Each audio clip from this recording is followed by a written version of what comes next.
My question was going. Get close. My question again was about the rise of the internet coinciding with the rise of Harry Potter. And specifically, I felt that that franchise and J.K. was really the first author with a fan base that not just connected to other fans, but also to her directly. Almost felt like the fans almost felt ownership to the point where they were sometimes questioning her choices that people like George Lucas and obviously, Tolkien didn't have to deal with. My question was, how do you think, or do you think that influenced how she wrote, the kind of like openness of having the fan involvement, and do you think that sometimes the fans almost took too much ownership, or is that a good thing? I think that people always understood that the core is really from her, and if we would have possibly theoretically done certain things differently in our dreams, or if we had had 9,000 pages for her to write in the last book instead, yes, of course we would have gotten to see what Neville was doing all those months alone at Hogwarts. But we didn't get that, and I think most people understand that, even if you theoretically wish for something else. But I think one of the nifty things is, I remember when we first got the email that the J.K. Rowling thing that had just been a list of her publishing companies was turning into a real website, and she was going to post on it. Oh my God, that was like a brain-melting moment that we were going to be getting information from her. And at that point, we didn't know that we were also going to be getting the Wizard of the Month cards with all the extra information on there, and her drawings and some of her stuff, from the creation of the books. And speaking from the fanfic side of the things, even those little tiny, 3 or 4 sentences give so much grist for people to write about and imagine with that it's unbelievable. We couldn't have had this 10 years ago, so we are so damn lucky that we got it. And one more thing, the other part of your question about how Joe thinks, read Melissa's book. I read it! Sweet! Oh, you gotta show your sweet shirt.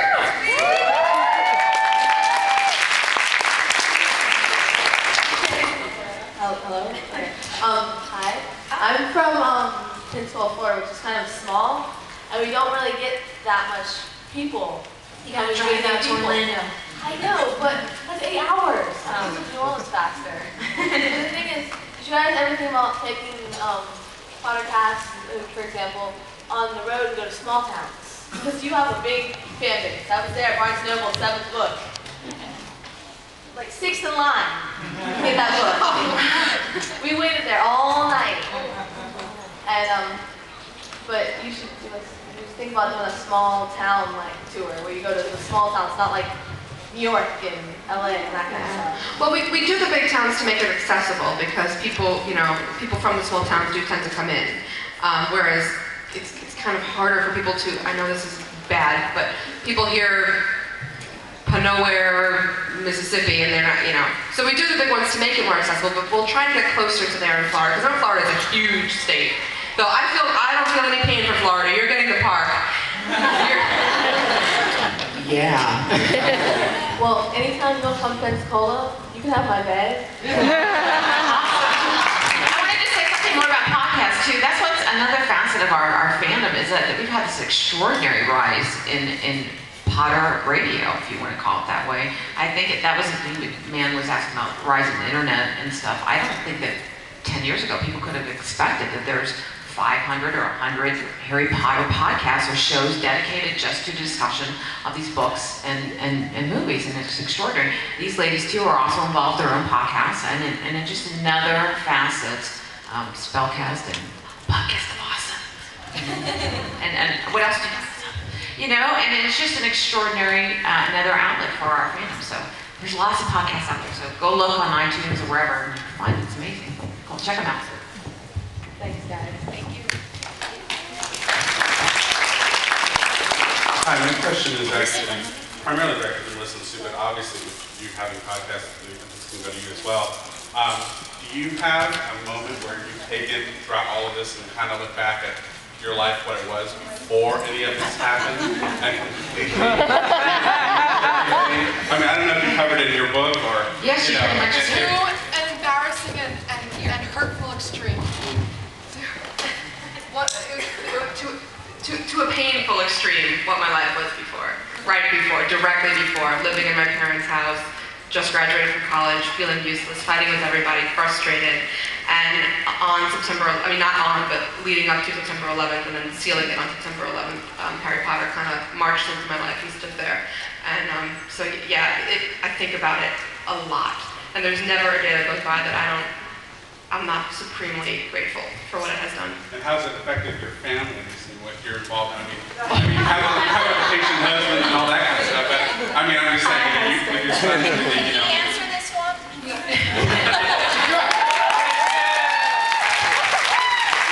Hi. You have to be very tolerant.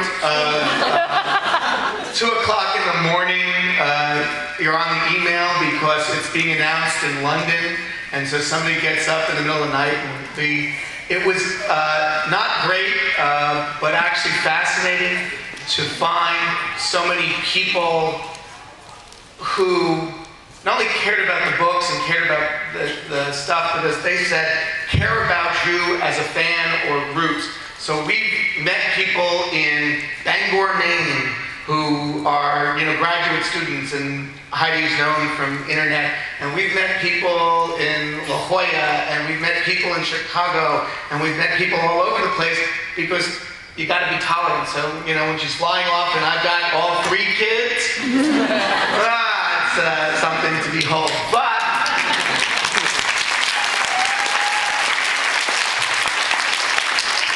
you're welcome. Mr. Heidi Tandy, ladies and gentlemen. Well, keep up the good work, guys. And I will say one other thing. I don't need the mic, I guess, but I will say one other thing.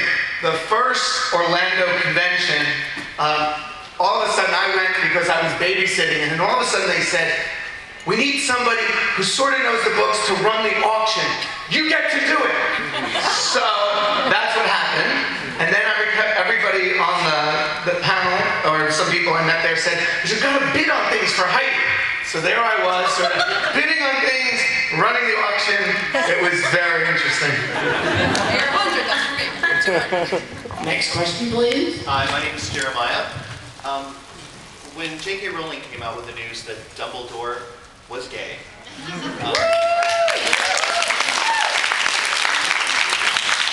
going back to what Aaron was talking about, that we're such a big embracing society.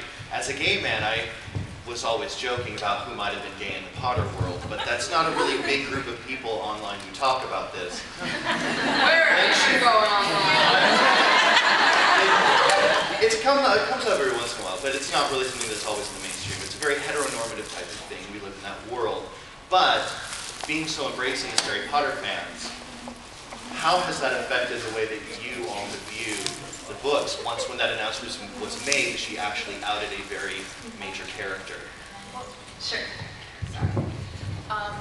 Back in either 2003 or 2004, someone came onto my website and started a petition against intergenerational ships and gay characters. Yeah. When Half-Blood Prince came out, we had Tonks and Remus. We were pretty happy to be able to put one of those complaints in the dustbin of history where it belonged. And when the announcement came from Jo herself about Dumbledore, it was a sea of amazement, because people had always assumed that there would be, I'm sorry, that there John might, in the podcast.